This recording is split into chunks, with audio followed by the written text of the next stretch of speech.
Well, folks, welcome to another Shop Talk, and this evening we are in Kansas City, Kansas, and we're here with Bubba Harvey, and we're going to talk about Bubba's racing career. Bubba, we're going to start out a little bit different tonight. If you'd like to talk about some of the people that have helped put you on the track this year, I mean, those guys are really important. Without them, racing probably just really wouldn't go a lot.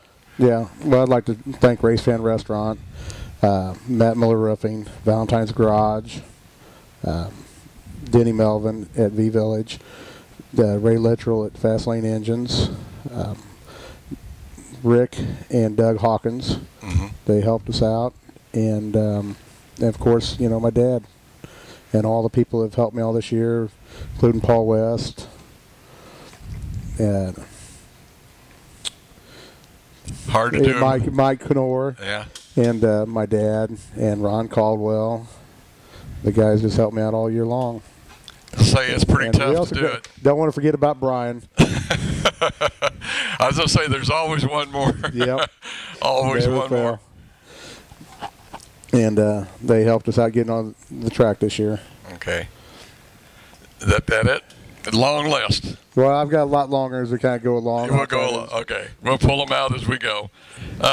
Your dad and your Uncle Jim had a sportsman car way back when, and I'm sure you were hanging out with them. Boy, that had to have been a lot of fun because really, as I refer to it, you know, that was back in the heyday of racing, as I've said before, back when guys built their own cars and were more or less mechanics themselves and did everything from the ground up. But that had to be quite an experience for you to be in that era. Well, I was about 3 or 4 at the time, and I can only remember when the guy driving it was up at Topeka Fairgrounds and remembered it rolling upside down and the guy taking his helmet off and throwing it out from underneath the car.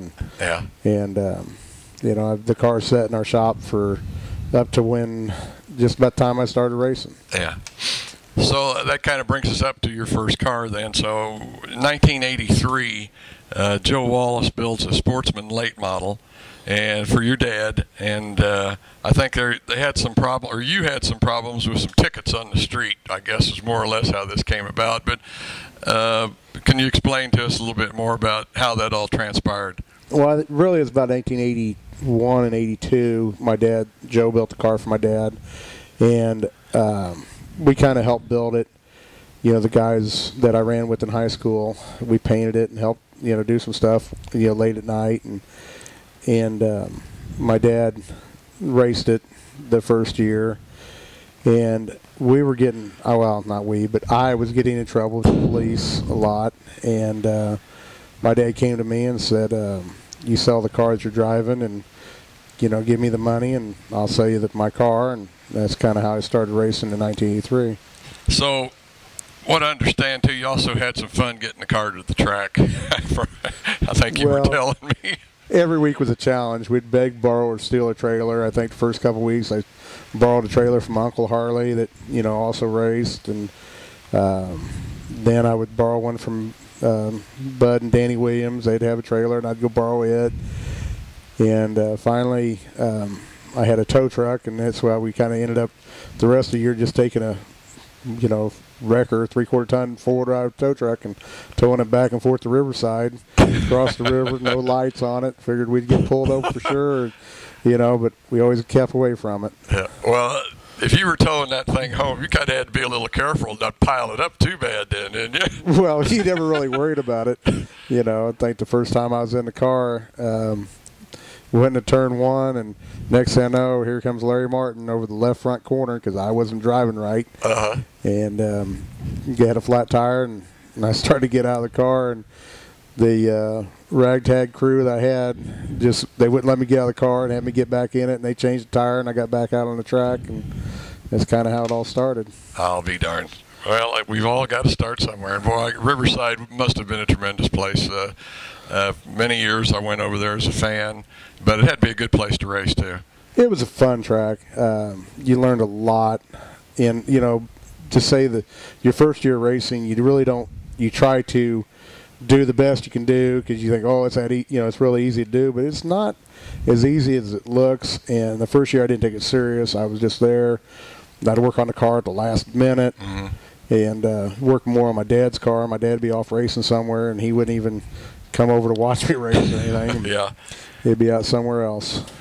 Okay, a little bit after that, 1984, you pick up a used Rick Beebe car, and at the old Lakeside, you're out there racing with it, and understand you also have a little problem there with Donnie Shelton. I shouldn't say problem, but you two get together in turn one, and you destroy that car, and it's pretty much done for the season. Well, it wasn't actually the Rick Beebe car. It was a Tri-City buggy car my dad had got, and that was a car we destroyed. And then my dad had a used car that he bought from Rick Beebe. Oh, okay. I'm sorry. That's okay. We got in it, and the first time in the car we're running, and first lap of the heat race, come out, took the green flag, going by the flagman, the motor blows, flames are way up in the air. And somebody still has pictures, I know I do, of the car still on fire as we go into one. And as we're coming around the track, all I can think of is, my dad took the most money we ever spent on a motor. And he's going to come in there, and I'm going to have to be pulling in the pits, and he's going to be killing me. So I'm thinking about getting out of the car, running for my life. And, the first thing my dad did is he looks at the car, and he goes, "Are you all right?" I'm sitting there going, "Yeah, but, I kind of destroyed everything here." And he goes, "That's okay. Let's go have a beer." And it was kind of ironic because I didn't drink around my dad or anything like that. Never even thought of him as a drinker at all. And he just go have a beer and just relax. I was going to say, what else could you do? I mean, it's a racing thing, as they say. Well, it is, but it was just one of those things that just made me really scared at the time. Yeah. That kind of brings us up to another topic and I wanted to throw this in somewhere, and I think this might be a good place to kind of talk about it. What is it like on these father-son teams? I know Doug and Jake Richards. I've been around them a little bit, and I know there's some little bit of friction and stuff that goes on there. I mean, you've got a dad that's been around racing for a long time, and has his opinions, probably the way things should be. And you have the son who also is in racing, but might be, shall we say, a little bit more up on technology. And I'm sure there's got to be some conflicts. My dad is actually the one that reads all the time. My dad is really smart and intelligent, and we get into little arguments because he's going off of what the book's saying and what everybody says in the book, and I'm going by what I feel in the seat and what I'm seeing and what I understand.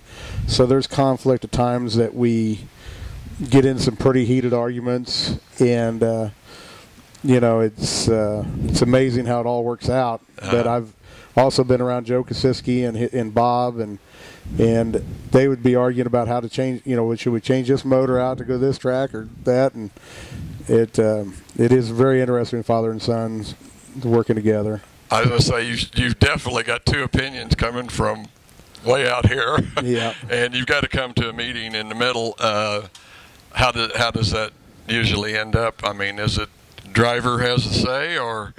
No, it really isn't. We sit there most of the time. We'll argue about it for 30 minutes, and we leave it alone. We don't even touch it. We decide, well, we built it right the first time. We don't need to change it. So. Yeah, I'll be darned. Okay.